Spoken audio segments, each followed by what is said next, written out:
எல்லா கமர்ஷியல் இயக்குனர்களும் பொதுவா ஒண்ணு இருக்கும்.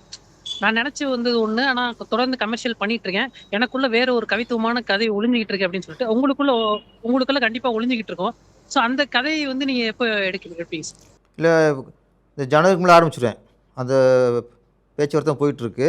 ஆமா. நீங்க சொன்ன மாதிரி நம்முடைய ஒரிஜினல் டேஸ்ட்டு வேற. அ ஒரு சூழ்நிலைனால தான் நம்ம கமர்ஷியல் ரூட்டுக்கு வந்தோம். இன்னொன்னு ஒரே ஒரு உண்மைய எல்லாரும் ஒத்துக்கணும். இப்போ உள்ள இதுல நாங்க ஊர்லேருந்து என்னைய மாரி நெறைய இயக்குனர் வருவாங்கல்ல. யாருமே கமர்ஷியல் படம் பண்ண போறோம்னு வரவே மாட்டாங்க.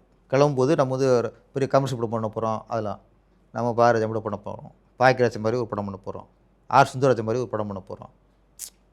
பாலுமந்திர மாரி ஒரு படம் பண்ணணும். இப்படித்தான் என்னைய மாரி ஆளுங்க நெறைய பேர் கிளம்பி வந்தது. இங்க வந்து நம்ம தோசைய புரட்டி போட்ட மாரி, நீ கமர்ஷியல் படம் பண்ணணுங்கிற மாரி சூழ்நிலை வரும். அதனால அந்த காலகட்டத்தில வந்த எல்லா உதவி இயக்குனர்களுமே கமர்ஷியல் படம் பண்ணுங்கிற லட்சியம் இருக்காது. அது சூழல்ல மாறும். சிலர் வந்து அப்படி வந்துருவாங்க. அவங்க ஒர்க் பண்ற இடம் கமர்ஷியல் டைரக்டர் போய் ஒர்க் பண்ணிருவாங்க. இந்த சில சூழல் தான். இப்ப அப்படி இல்ல. இப்ப ஸ்ட்ரெயிட்டாவே அவன் துப்பாக்கி சூடு அப்படின்னு வேற மாரி இப்ப இருக்கு. நான் சொல்றது ஒரு 15 வருஷத்துக்கு 20 வருஷத்துக்கு முன்னாடிலாம் இதான் மேட்ரு. அதனால கமர்ஷியல் டைரக்டர் ஆயிட்டேன். நம்ம ஒரிஜினாலிட்டிய திருப்பி காட்டிருவோம்.